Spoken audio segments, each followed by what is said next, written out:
Beyond presents Spoilers for the Tragedy of Cleopatra by Samuel Daniel, Episode 1. Today we're looking at the first 3 acts of the play, The Tragedy of Cleopatra, in detail. Following are some introductory notes intercut with a rough mix of our recording of the play, produced at the White Bear Theatre as part of our 2023 Revels season. There will be a better final cut, which will follow this release. If you want to just enjoy our production, stop listening now. Just stop and wait for the release. Or if you're listening to this in the future, then you might be able to listen to it now. Seriously, this is an exercise that some listeners won't enjoy. If it ain't for you, move on. If you're still listening, let's enter spoiler land. Spoilers! People die horribly. Spoilers! Infamy. Previously on Neoclassical Tragedy, we looked at Mary Sidney's translation of the play, The Tragedy of Antony, written by Robert Garnier. This play is a direct sequel to that translation, so direct that Cleopatra barely completes her out-breath from the close of the previous play, whilst clutching the corpse of Antony, when this text starts. And that's where it's important to get the correct text for this play, for there are, broadly speaking, 2. This is the A text, printed in 1594, which functions as a sequel to Antony. Go away and listen to our full-cast audio adaptation of that and come back. The later 1607 B text is more standalone, functioning almost to erase the influence of Mary Sidney from the creation of this work. But, that's obviously silly. I couldn't imagine a man doing that. If you'd like to see that version of the text, which has its pluses and minuses, you can view our reading of it on YouTube, or there is a student production online as well. Links to that in the show description. But anyway, we're doing this one, and when we recorded it, it was uncut.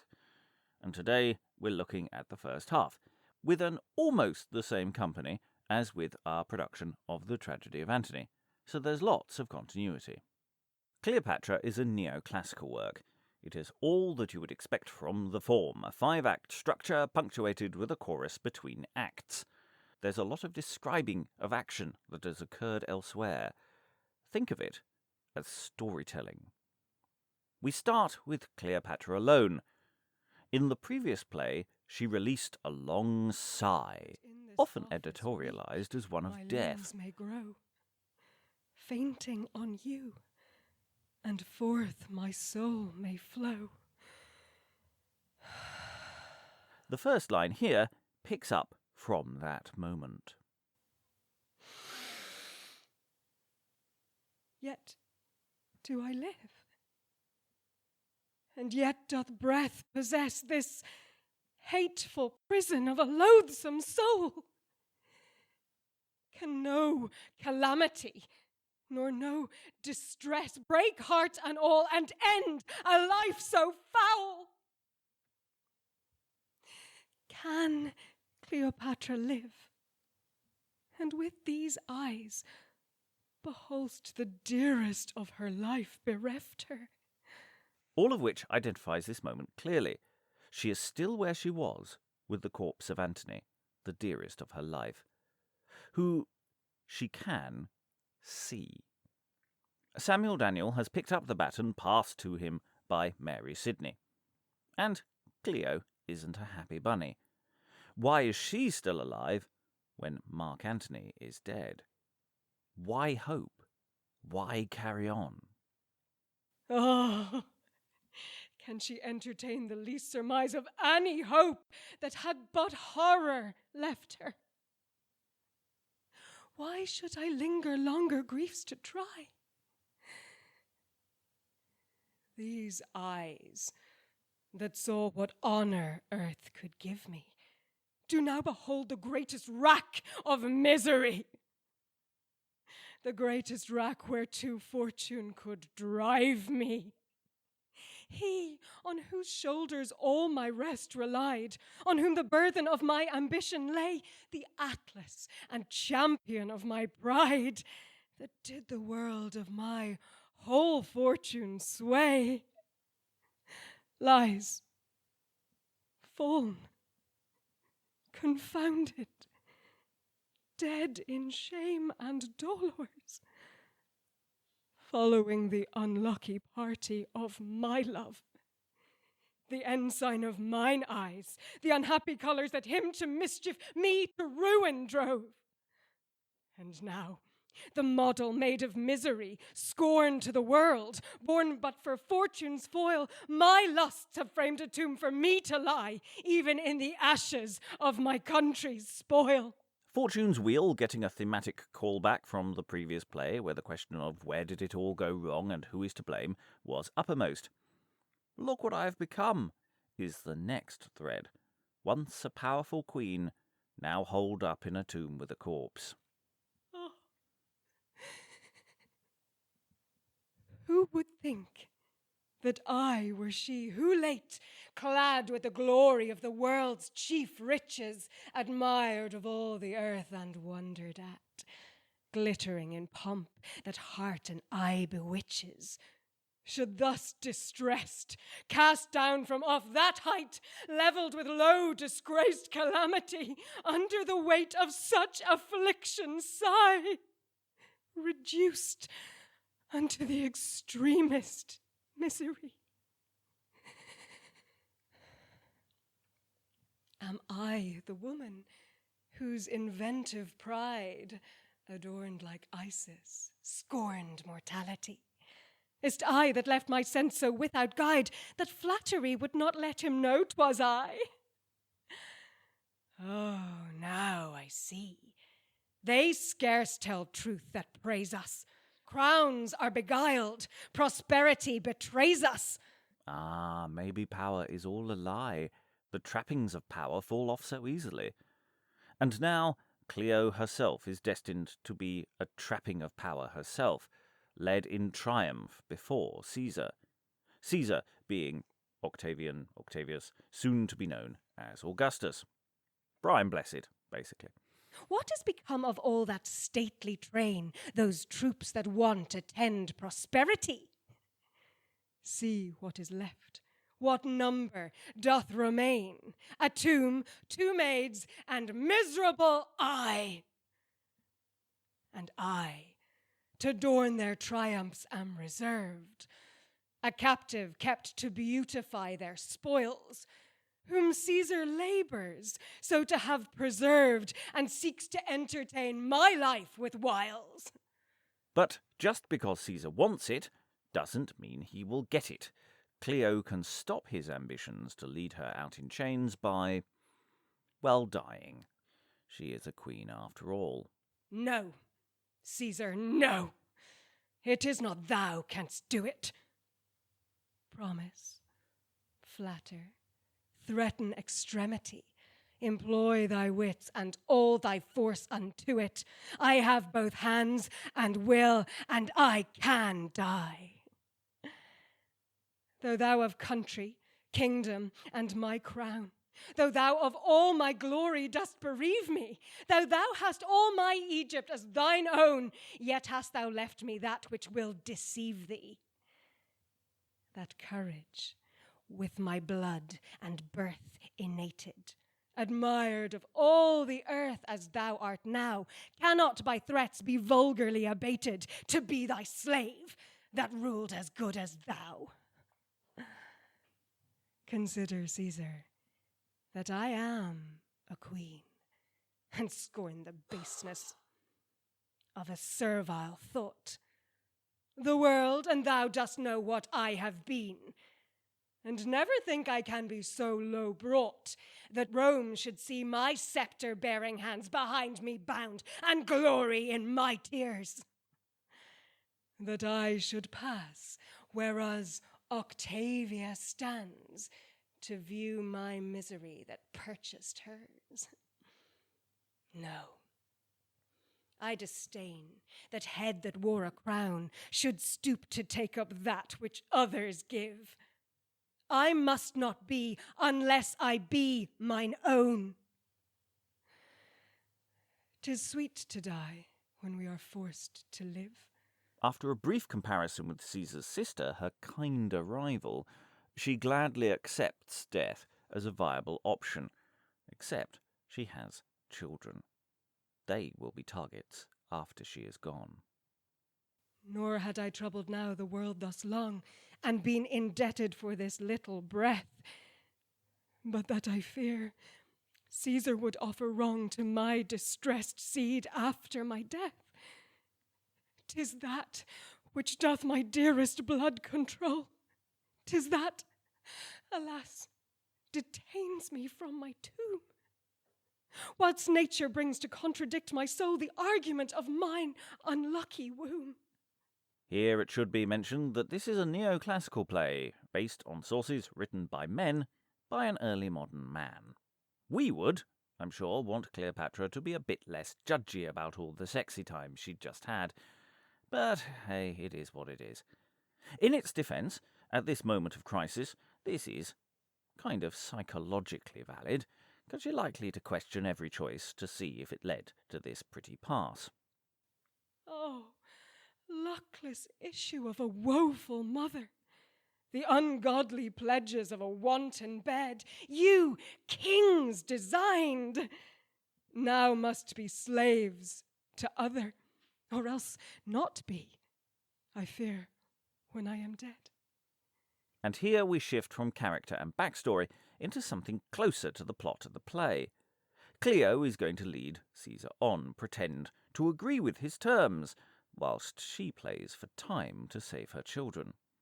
The competing forces in her life are in opposition now. To do what is best as queen, or to do what is best as a mother. Because to save her kids, they have to disappear, and the line of the Ptolemies will end forever. It is for you I temporize with Caesar, and live this while for to procure your safety. For you I feign content and soothe his pleasure. Calamity herein hath made me crafty. But 'tis not long. I'll see what may be done, and come what will, this stands, I must die free. I'll be myself, my thoughts do rest thereon. Blood, children, nature, all must pardon me. My soul yields honor up the victory, and I must be a queen. Forget a mother, yet mother would I be were I not I, and queen would I not now be were I other. But what know I?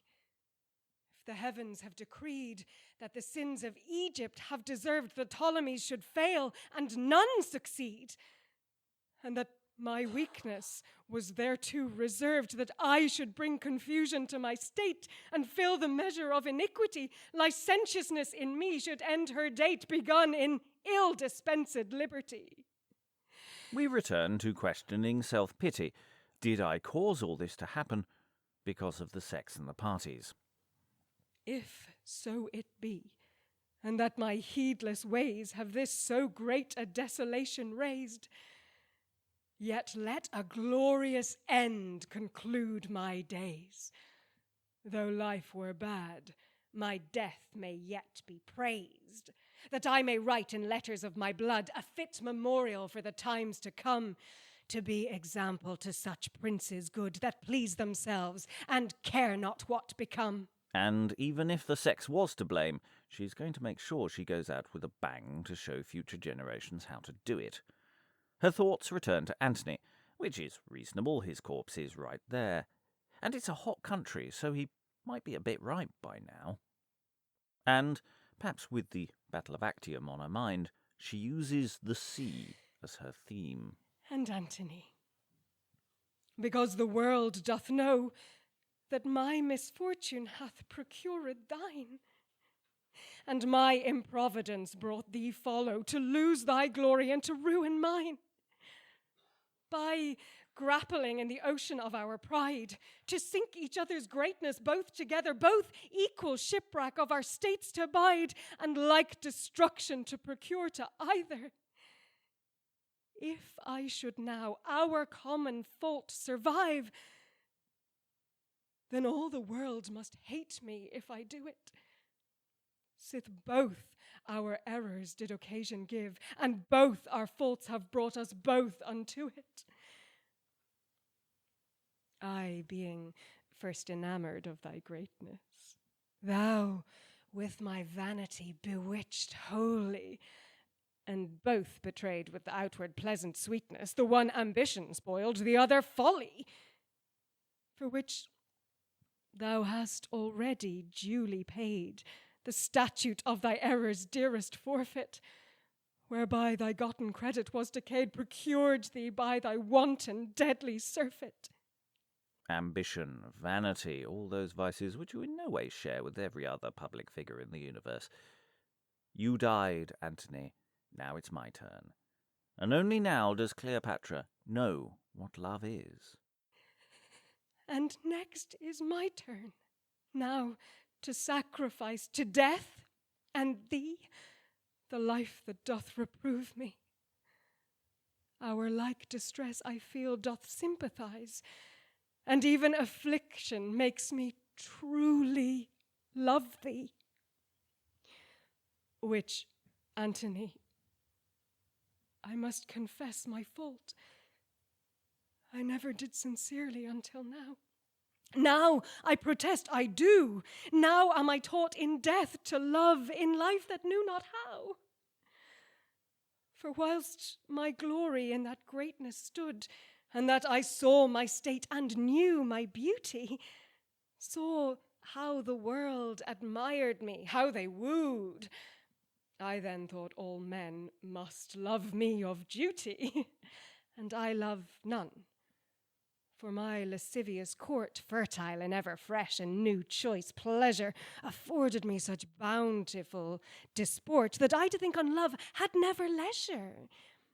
My vagabond desires no limits found, for lust is endless, pleasure hath no bound.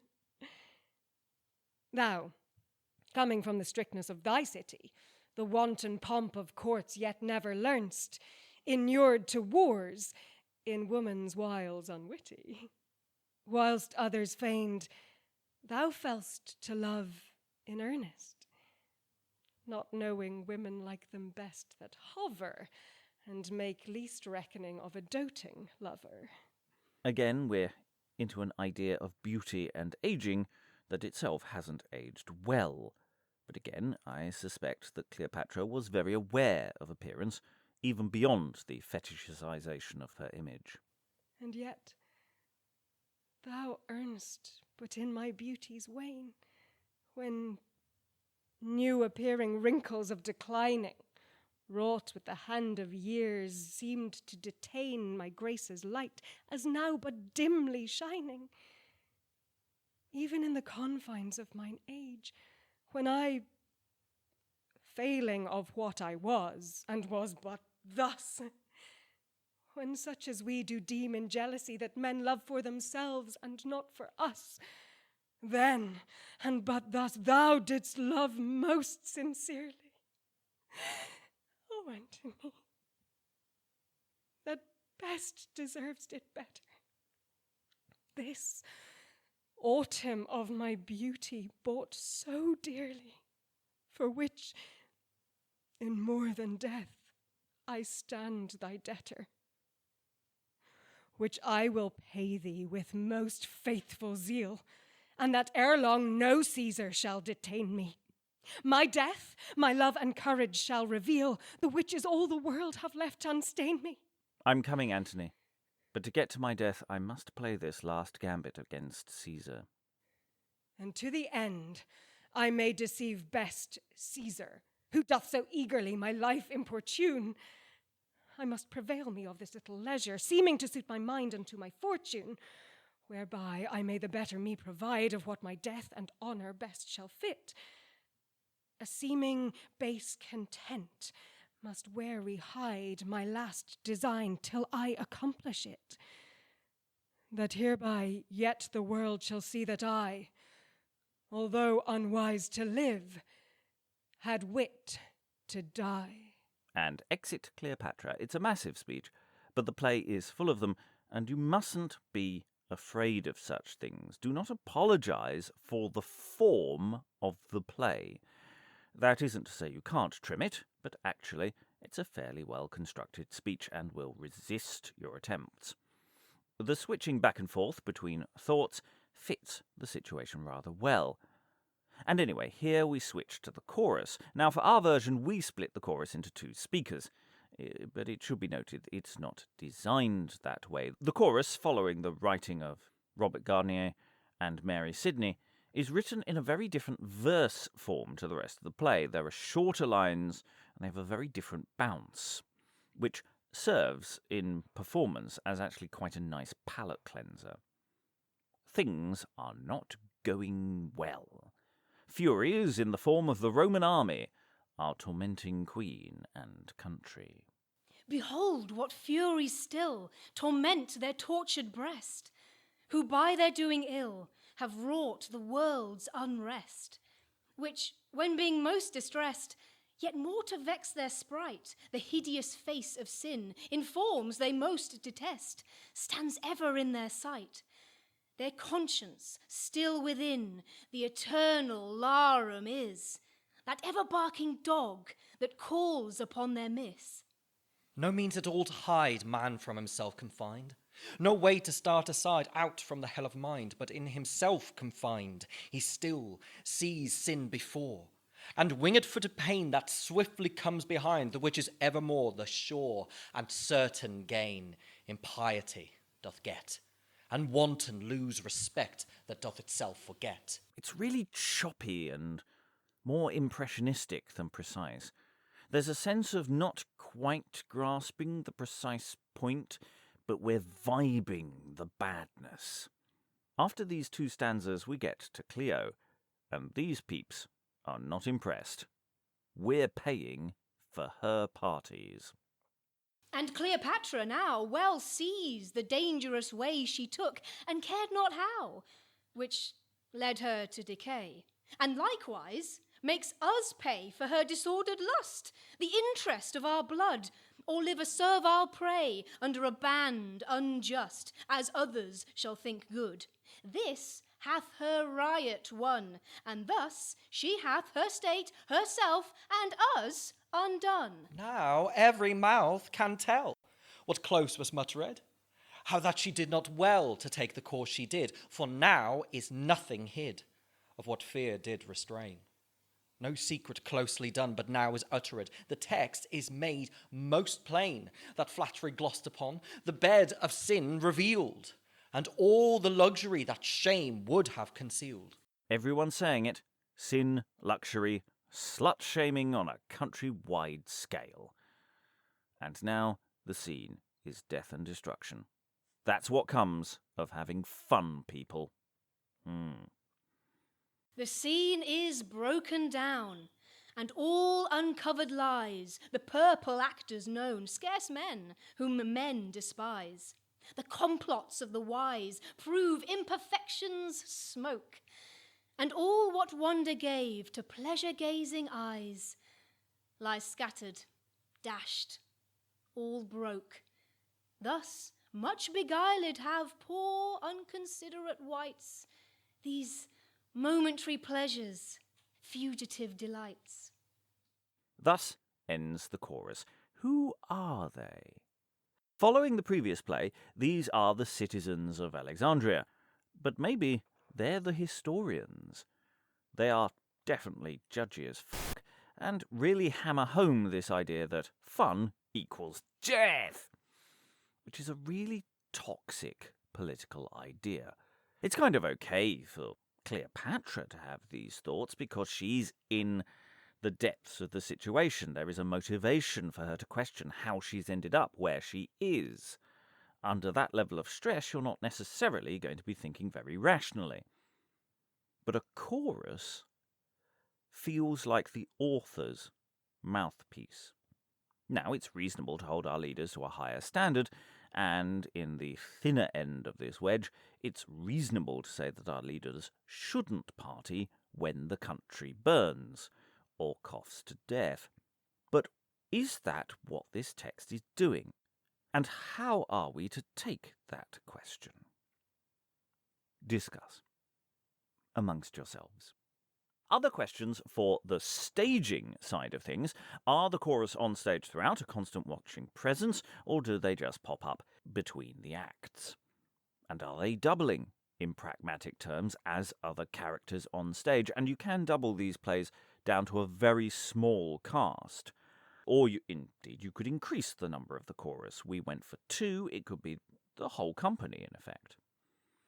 These chorus are more pointillist. As I said earlier, they are a palate cleanser for the verse, which otherwise can be quite unremitting in its structure, and these bursts of a more flashy form really helps the flow. Oh, look at that.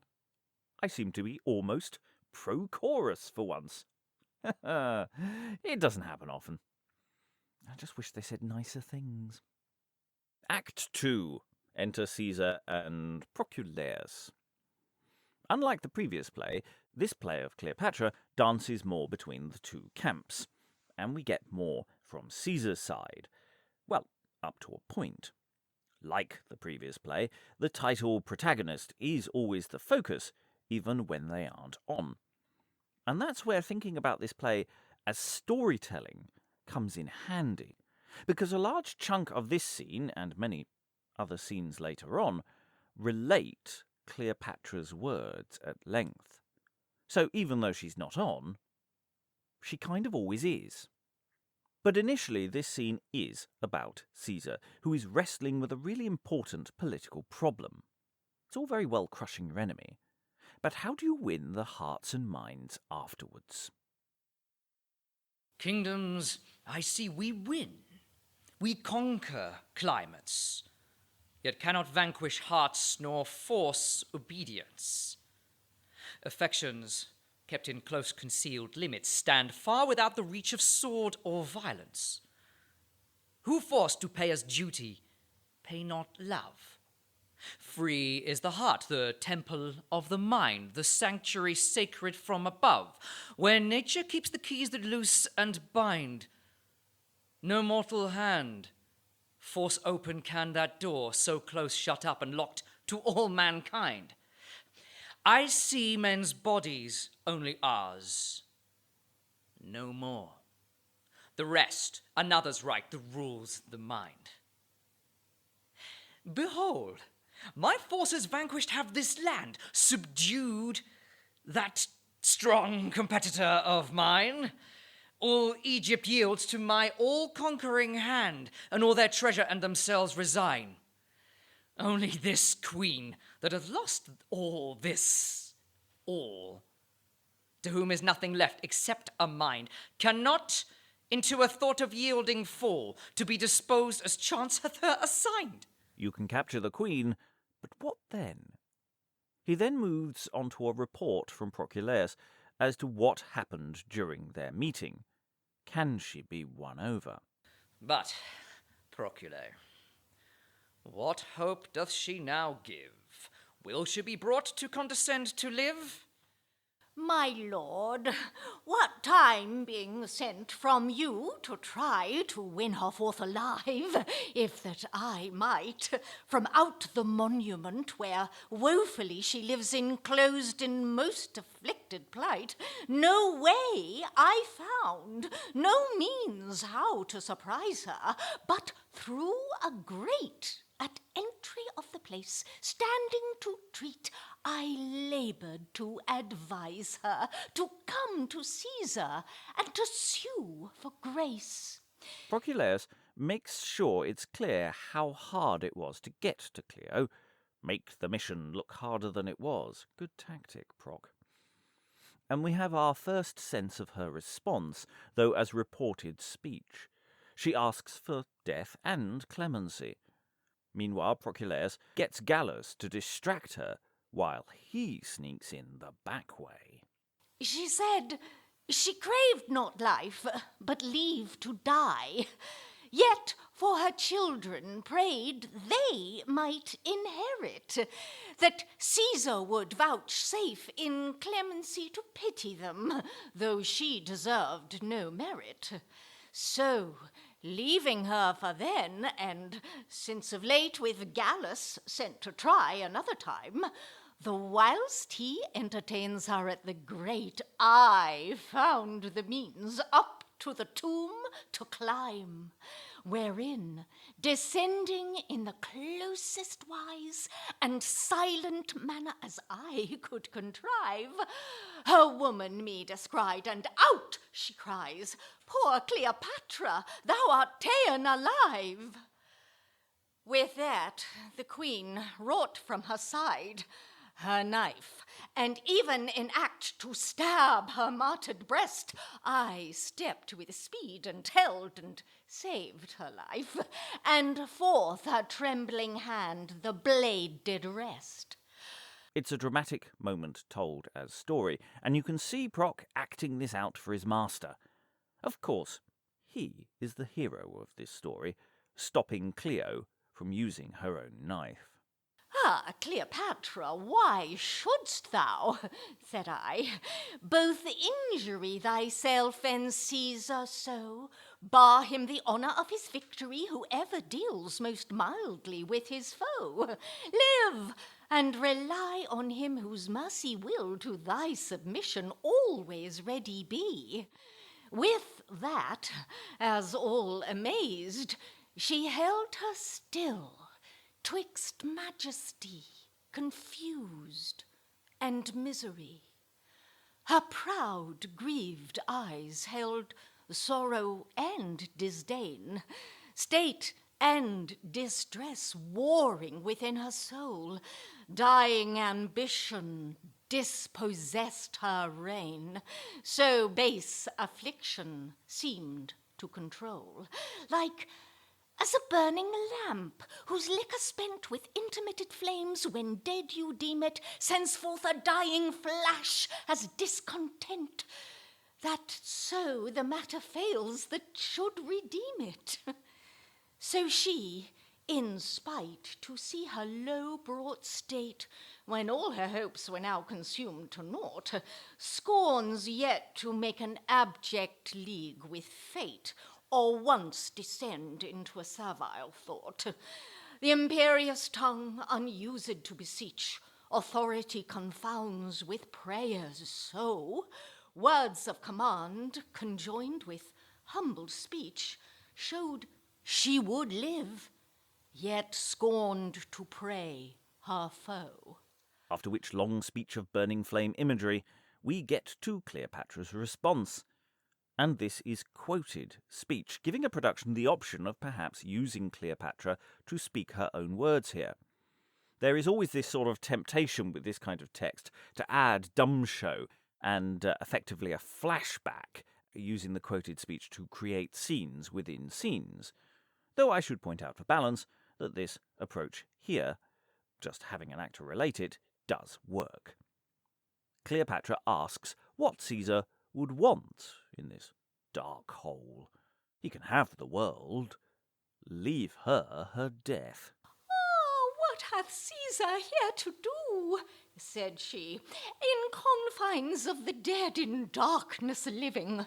Will he not grant our sepulchres be free, but violate the privilege of dying? What, must he stretch forth his ambitious hand into the right of death, and force us here? Hath the misery no covert where to stand, free from the storm of pride? Is't safe nowhere? Cannot my land, my gold, my crown suffice, and all what I held dear, to him made common, but that he must in this sort tyrannize the afflicted body of an woeful woman? Tell him my frailty and the gods have given sufficient glory if he could content him. And let him now with it his desires make even, and leave me to this horror, to lamenting. Now he hath taken all away from me. What, must he take me from myself by force? Ah, Let him yet in mercy leave me free, the kingdom of this poor distressed cause. No other crown I seek, no other good. Having reiterated the point that she would like Caesar to leave her life to her own hand, she pushes the point that he should leave her children, part Roman, as children of Julius Caesar and Mark Antony, alone. Yet wish that Caesar would vouchsafe this grace, to favour the poor offspring of my blood, confused issue yet of Roman race. If blood and name be links of loving princes, not spurs of hate, my poor Cesario may find favour, notwithstanding mine offences, and Caesar's blood may Caesar's raging stay. But if that with the torrent of my fall, all must be wrapped with furious violence, and no respect nor no regard at all can aught with nature or with blood dispense, then be it so. If needs, it must be so. Her plea over, Proc goes on to speak of his reaction to it. His message to her not to despair. He believes his pleas have worked on her, and that her request to bury Antony as granted seems to calm her, which we know from earlier is a lie.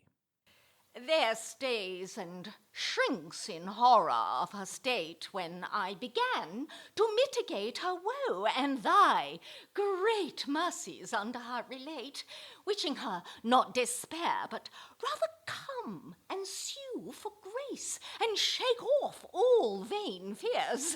No doubt she should obtain as gentle doom as she desired, both for herself and hers.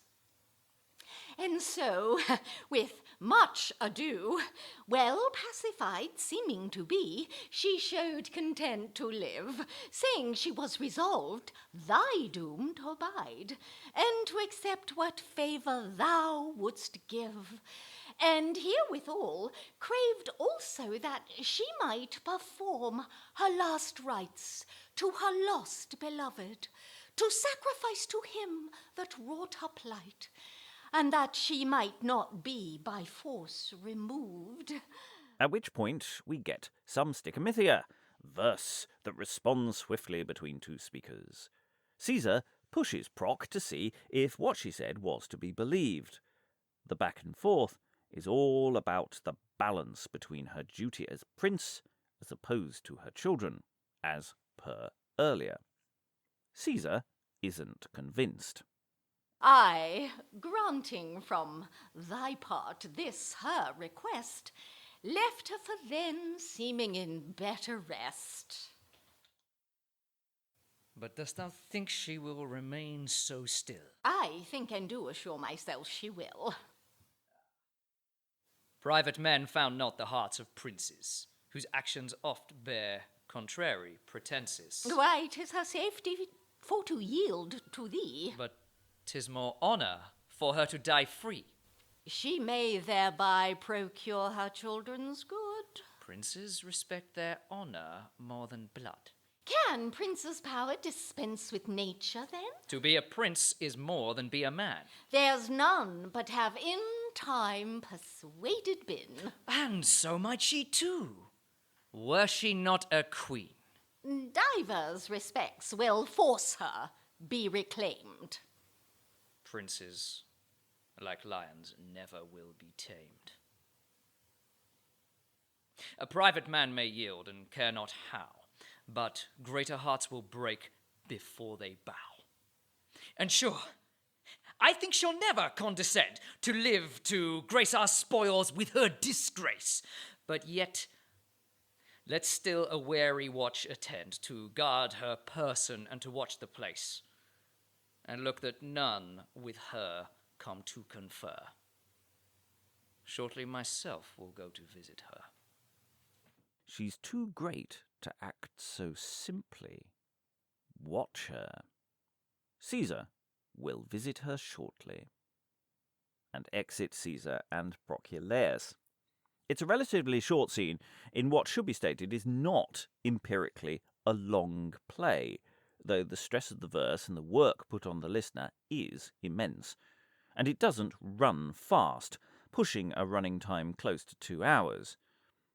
Breaking up the speeches into dialogue with Cleo would change the impression of weight a bit. We have another brief chorus, again all one speech, broken up here for 2 voices. Again, choppy, short lines, though not quite the same as last time. The theme here is opinion, or rather reputation, the opinion of others, and how that affects our rulers, how that moves ambition in us.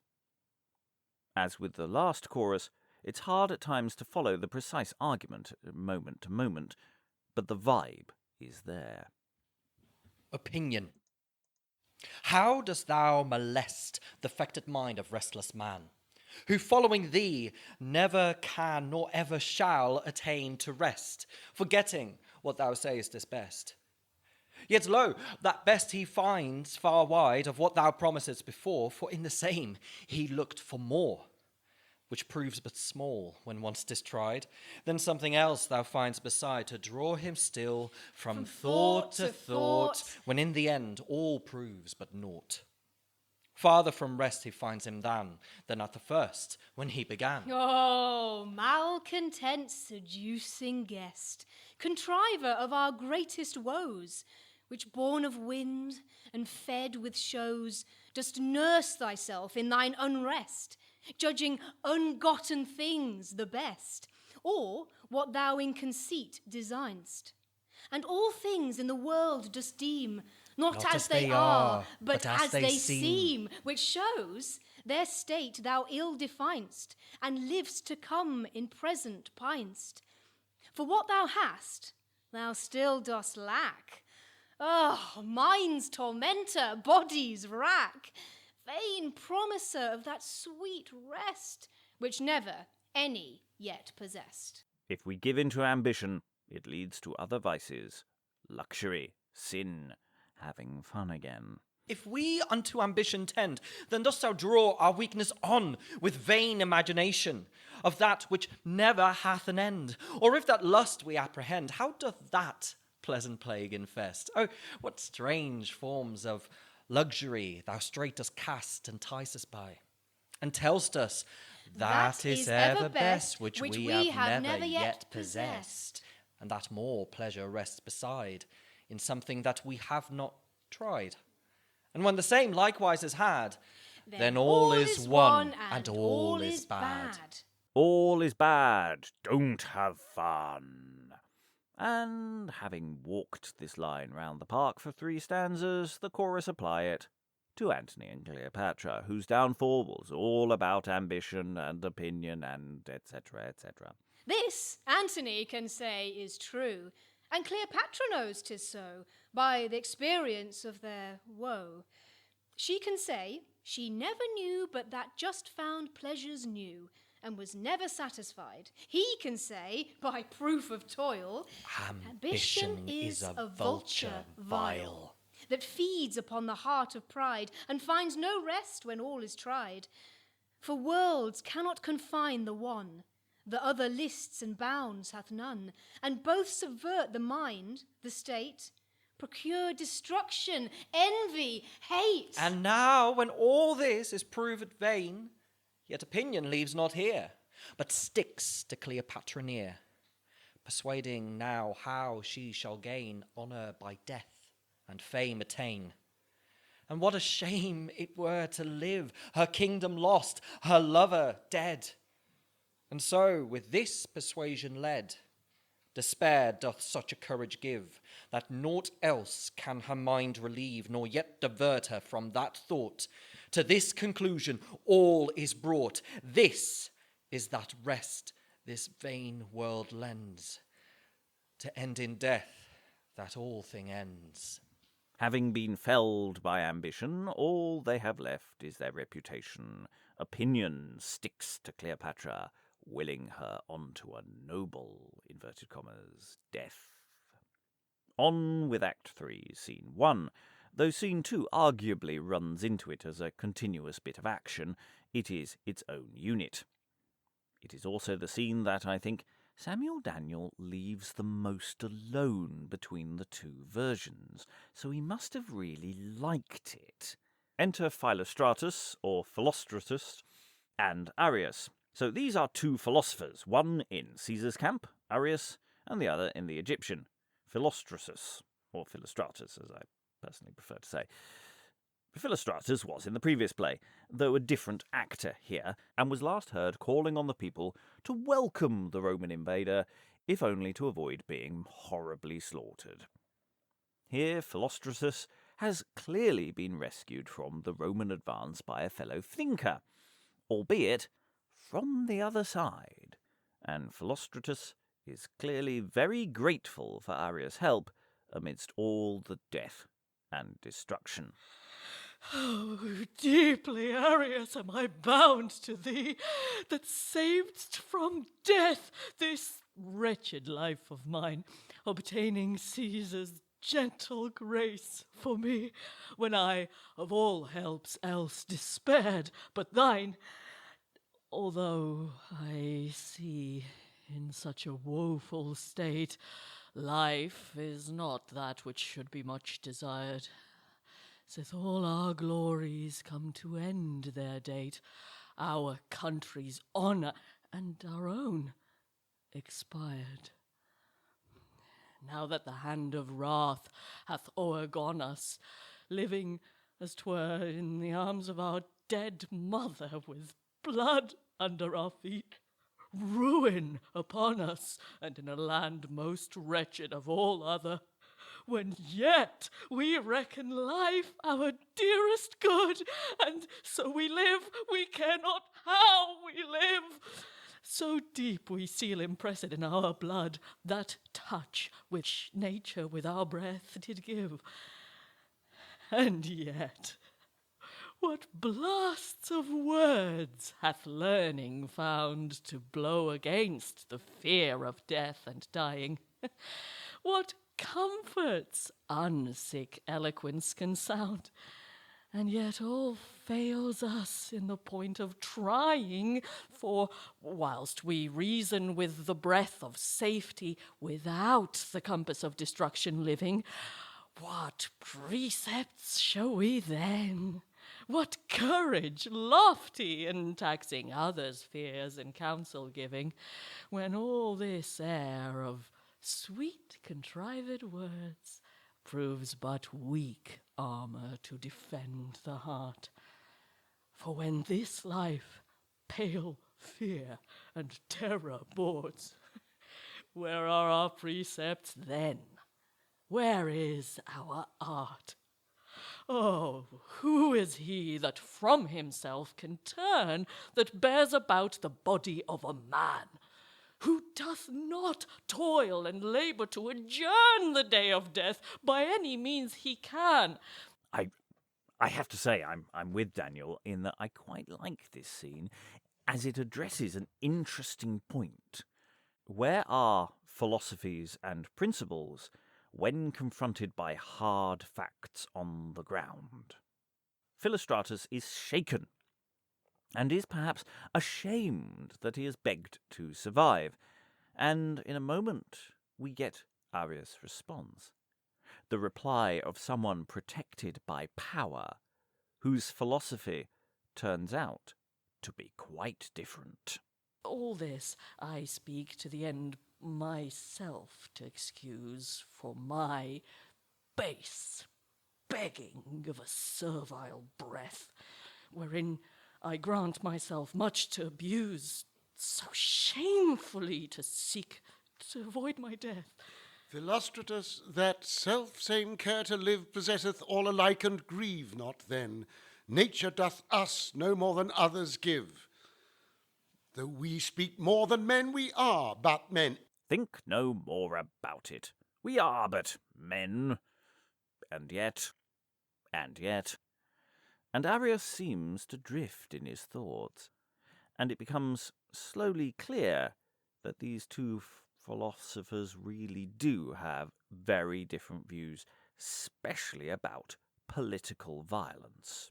And yet, in truth, these miseries to see wherein we stand in most extreme distress might to ourselves sufficient motives be to loathe this life, and weigh our death the less, for never any age hath better taught what feeble footing pride and greatness hath, how improvident prosperity is caught, and clean confounded in the day of wrath. See, how dismayed confusion keeps those streets that naught but mirth and music late resounded, how nothing with our eye but horror meets, our state, our wealth, our pride, and all confounded.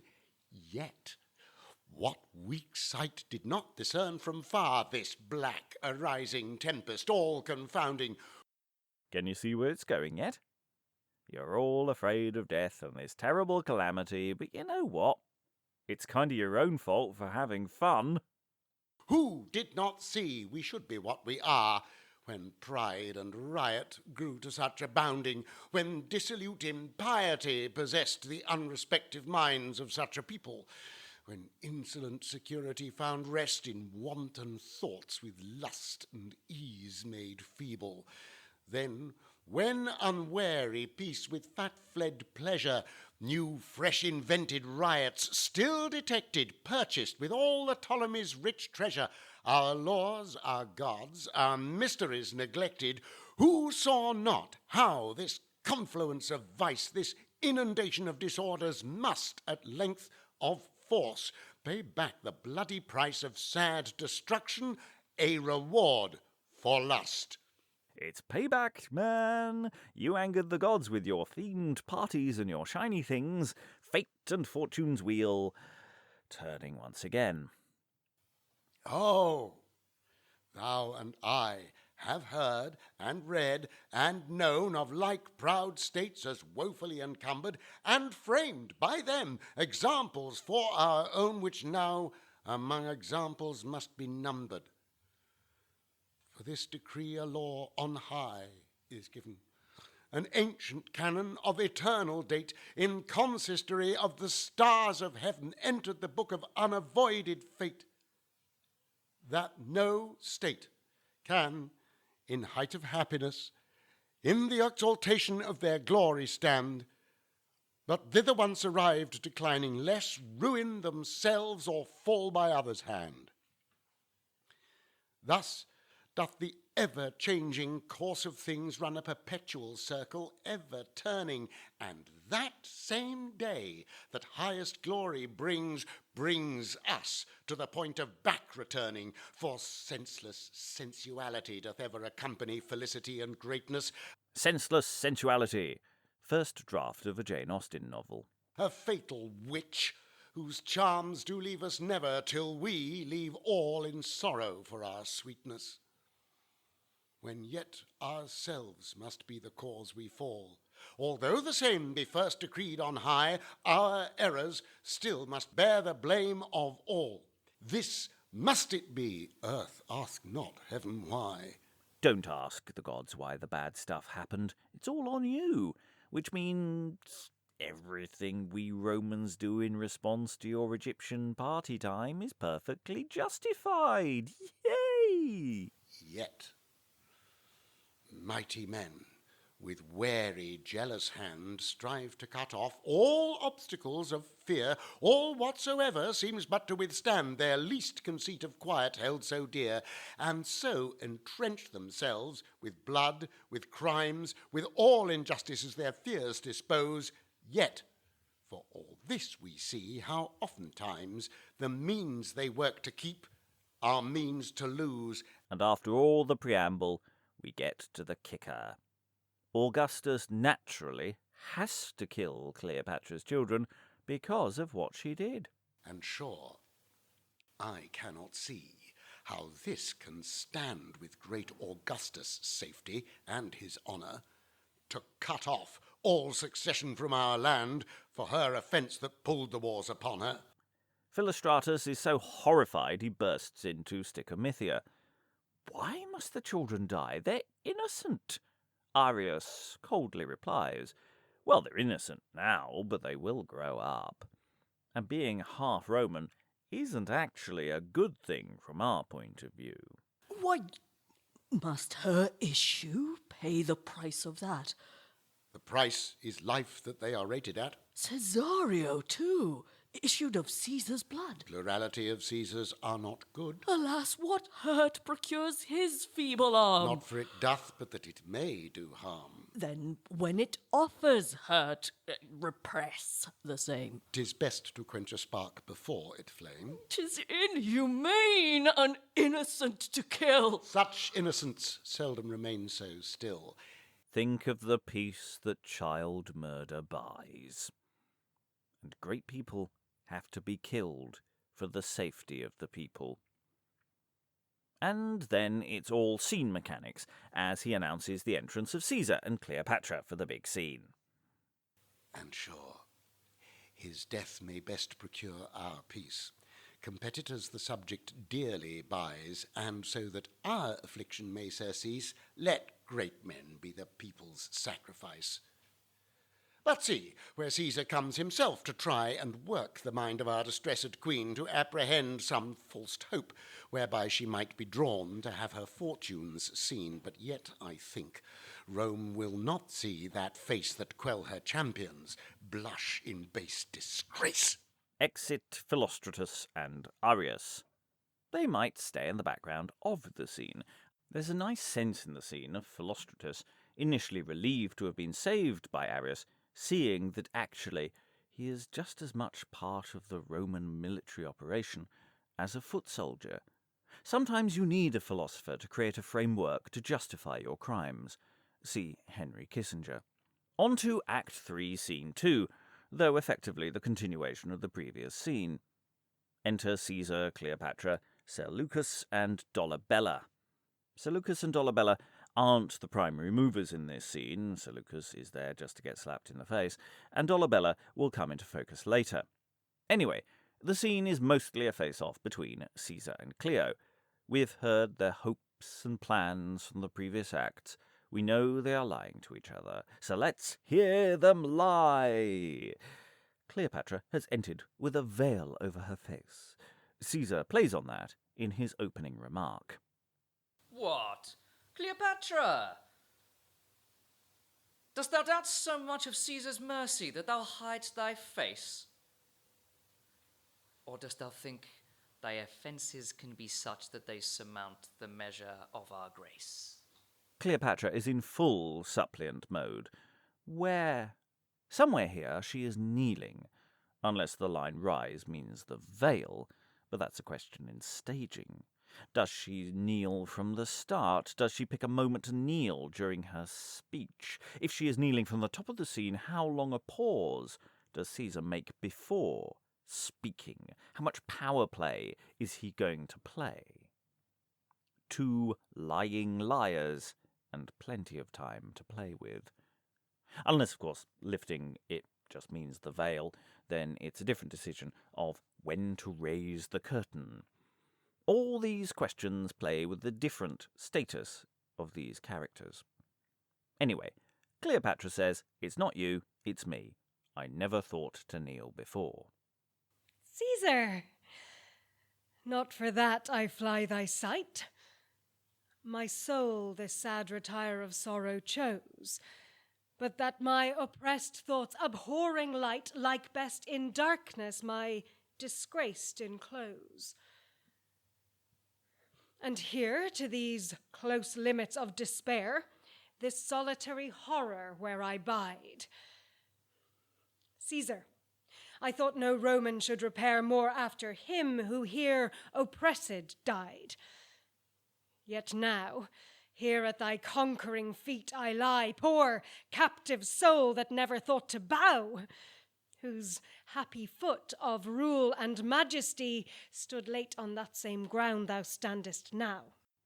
Again, how long does Caesar leave her kneeling? How far do we push the power games? Remember, this is a public scene with a minimum of 2 witnesses and possibly 4 if the philosophers are still on, including any supernumeraries one might include. Caesar is pretty brutal in his response, as discussed with Arius perhaps. He just says, "You're sad. It's your fault, isn't it?" Rise, queen! None but thyself is cause of all. And yet, would all were but thine own alone, that others' ruin had not, with thy fall, brought Rome her sorrows, to my triumphs moan. For breaking off the league of love and blood, thou mak'st my winning joy again unpleasing. Sith the eye of grief must look unto our good, thorough the horror of our own bloodshedding, and all we must attribute unto thee. Pick the bones out of that. Cleopatra plays into Roman ideas of a woman's place in society as her response. "What, little me? But I'm but a woman. It was the man I loved who did it all, and he's deaded." To me? Caesar, what should a woman do, oppressed by greatness? What was it for me to contradict my lord, being bent thereto? I was, by love, by fear, by weakness, made an instrument to such designs as these. For when the Lord of all the Orient bade, who but obeyed? Who was not glad to please? For how could I withdraw my succouring hand from him that had my heart, or was not mine? The interest of my faith in straitest band, my love to his most firmly did combine. Caesar gives no quarter. It wasn't love, it was hate. Love? Alas, no. It was the innate hatred that thou and thine hast ever borne our people that made thee seek all means to have us scattered, to disunite our strength and make us feeble. And therefore did that breast nurse our dissension, with hope to exalt thyself, to augment thy state, to prey upon the rack of our contention, and, with the rest of our foes, to joy thereat. Cleopatra bats the accusation aside. It's easy to accuse me of such things because I have lost to fate. Fortune's wheel again. The winner gets to make the rules. O Caesar, see how easy 'tis to accuse whom fortune hath made faulty by their fall. The wretched conquers may not refuse the titles of reproach he's charged withal. The conquering cause hath right, wherein you art. The vanquished still is judged the worser part. Which part is mine because I lost my part? No lesser than the portion of a crown. Enough for me. Alas, what needed art to gain by others but to keep mine own? But here, let weaker powers note what it is to neighbour great competitors too near. If we take part, we oft do perish thus. If neutral bide, both parties we must fear. Alas, what shall the forced partakers do when following none, yet must they perish too? You won, Caesar. You don't need to be cruel, and remember how Julius Caesar and I made 2 powers stronger. But Caesar, sith thy right and cause is such, be not a heavy weight upon calamity. Depress not the afflicted overmuch. The chiefest glory is the victor's lenity. The inheritance of mercy from him take, of whom thou hast thy fortune and thy name. Great Caesar me a queen at first did make, and let not Caesar now confound the same. And look, I've got some of Julius' love letters. You've made your name honouring Julius. You wouldn't dishonour his memory, would you? Read here these lines which still I keep with me, the witness of his love and favours ever. And God forbid this should be said of thee, that Caesar wronged the favoured of Caesar. And here it seems that she is offering herself a final indignity. How much does Cleopatra have to fight to perform this act? And remember, we know this is all a gambit to play for time. Not only physical seduction, she also points out that she is sitting on a treasure trove. It's a bribe and a threat, because she's in a position to destroy the treasure before Caesar can get to it. For look what I have been to Antony. Think thou the same I might have been of thee? And here, I do present thee with the note of all the treasure, all the jewels rare that Egypt hath in many ages got. And look, what Cleopatra hath is there. Any moment of seduction is broken by Seleucus, if you remember him, he entered earlier, who says, "Hang on, this inventory is false. She's shortchanging you, sir."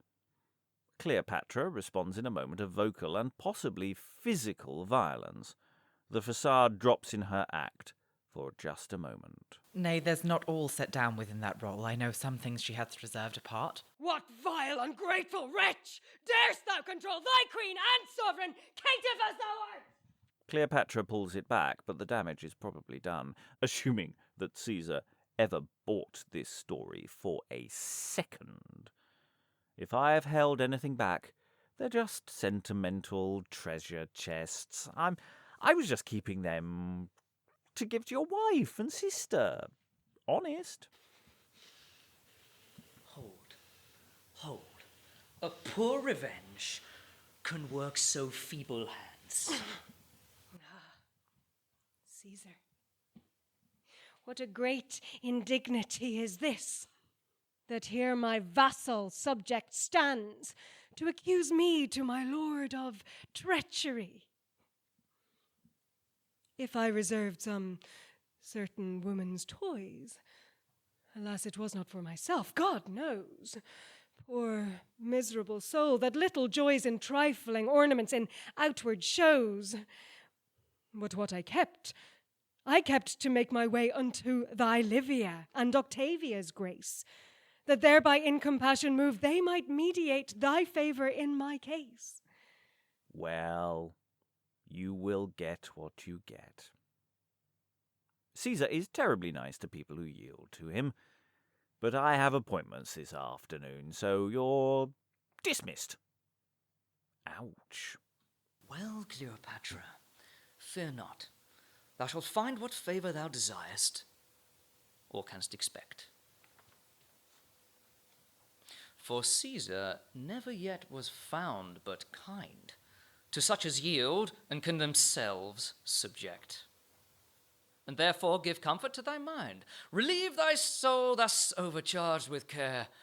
How well I will entreat thee thou shalt find, so soon as some affairs dispatched are. Till when? Farewell. Thanks, thrice renowned Caesar. Poor Cleopatra rests thine own forever.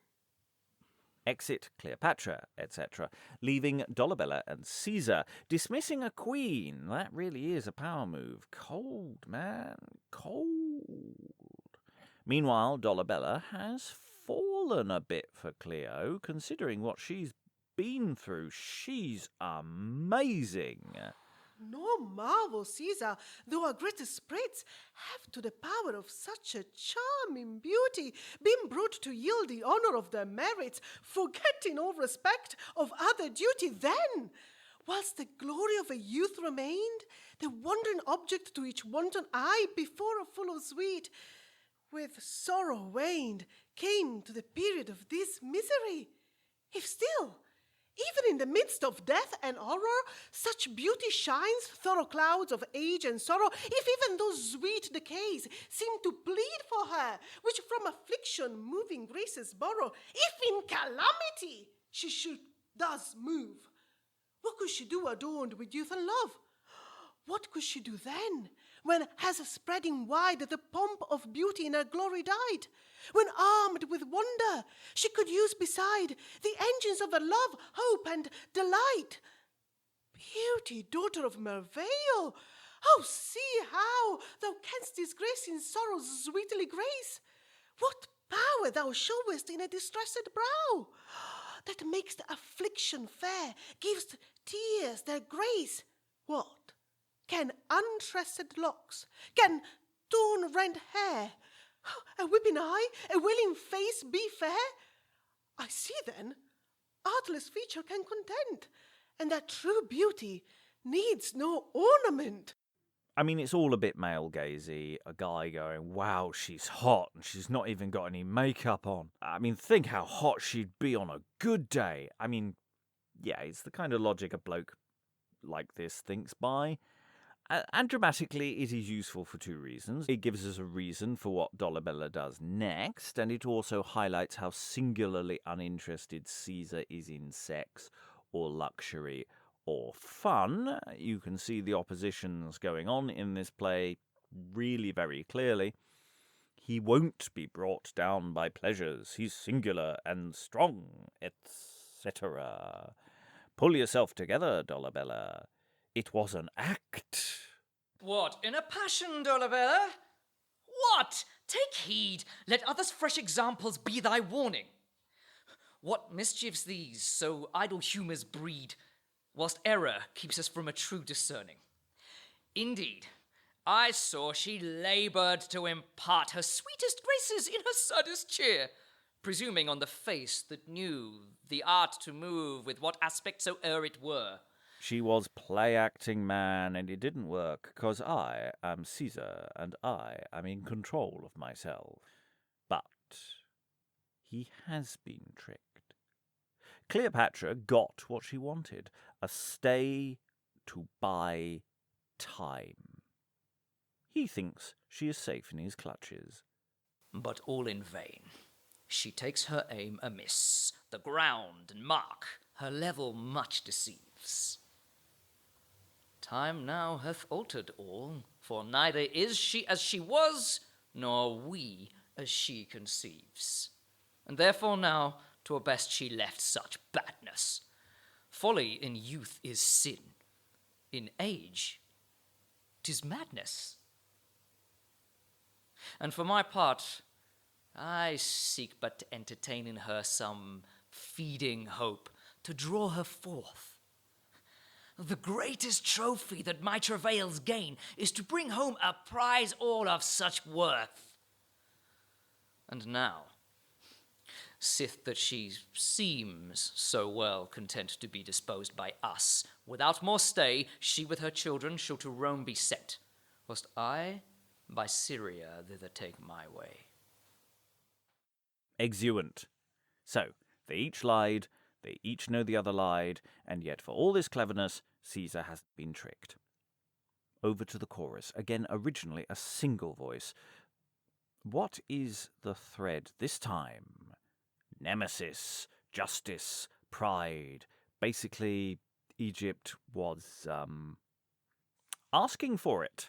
Yes, we're back to the having fun equals death logic monkey. Oh, fearful frowning Nemesis, daughter of justice, most severe, that art the world's great arbitress and queen of causes reigning here, whose swift sure hand is ever near, eternal justice, righting wrong, who never yet deferrest long the proud's decay, the weak's redress, but through thy power everywhere dost raise the great and raise the less made great dost ruin too, to show the earth what heaven can do. Thou, from dark closed eternity, from thy black, cloudy, hidden seat, the world disorders dost descry, which when they swell so proudly great, reversing the order nature set, thou givest thy all-confounding doom, which none can know before it come. The inevitable destiny, which neither wit nor strength can let, fast chained unto necessity, immortal things doth order so, the alternate course of weal or woe. Oh, lo, the powers of heaven do play with travailed mortality, and doth their weakness still betray in their best prosperity, when being lifted up so high, they look beyond themselves so far, that to themselves they take no care, whilst swift confusion down doth lay their late proud mounting vanity, bringing their glory to decay, and with the ruin of their fall extinguish people, state, and all. But is it justice that all we, the innocent poor multitude, for great men's faults should punished be, and to destruction thus pursued? Or why should heavens us include within the compass of their fall, who of themselves procured all? Or do the gods in close decree occasion take how to extrude man from the earth with cruelty? No, the gods are ever just. Our faults excuse must their rigour must. This is the period fate set down to Egypt's fat prosperity, which now unto her greatest groan must perish thus, by course must die. And some must be the causes why this revolution must be wrought, as born to bring their state to naught, to change the people and the crown, and purge the world's iniquity, which vice so far hath overgrown, as we, so they that treat us thus, must one day perish like to us. And that's it for Act 3. The chorus remains judgy, and the themes of the play continue to be that of the Wheel of Fortune, that of the fall of Antony and Cleopatra is down to their pride and excess, rather than a complex power struggle within the Roman Empire brought about in the aftermath of a lengthy civil war. But what's interesting about this argument is that we can see the power play at play. That this position is constructed explicitly by Rome's hired ideologue. So there is room for pushback at this argument in the text itself, and it's not all slut-shaming. There is, within all the blah blah blah, a reasonable argument to be made about how power and culture function. It's reasonable to suggest that a more focused and organised Caesar won because he wasn't out partying every night. That doesn't add up to a moral argument that sex parties lead to the end of civilization, as some people today will argue, but it is perhaps a practical argument that excess might make you less efficient at running your country. So, just keep the sex parties down to, weekends and alternate Thursdays. You'll probably be fine. There is a longer and deeper engagement with the arguments and thoughts of this play that at some point we might do at a later date. But I'm going to leave it on this relatively shallow level now whilst the dog is barking in the background. And that's it from this first spoilers episode. There is one more episode to cover Acts 4 and 5. If you have any thoughts about my brief breakdown of the text, or if you have any disagreements with my thoughts, or if I'm in plain error, let me know. I might re-edit based on your thoughts. If you'd like more on this play, there are exploring sessions on the YouTube, as well as vast amounts on the tragedy of Antony, which is of use in getting into this sequel. Links for all these things are in the show description, otherwise hunt for them on our various feeds on the podcast or YouTube. The full cast audio adaptation edit of this will follow very soon, so keep an ear out for that. The recording used throughout this episode is a live mix of the performed play. It's a rough mix and focuses mostly on the text as writ, so the final release will be cleaner and edited perhaps down to make it a more focused listen. In the version used throughout this recording, the cast was as follows. Pamela Flanagan was Cleopatra, Lynsey Beauchamp, Proculeius, Keith Hill, Arius, Kit McGuire, Seleucus, Alexandra Kataigida, Philostratus. Emma Kemp was one of the choruses, as was Roel Fox, who was chorus number 2. Valentina Vinci, Dolabella, and Simon Nader was Caesar.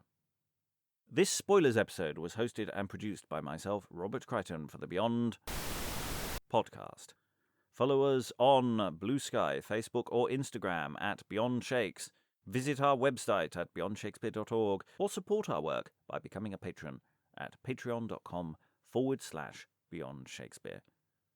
Your support really makes a difference, as producing full cast audio adaptations is not cheap, and all the money we get from our patrons goes directly into producing those things for you, for everyone, hopefully forever.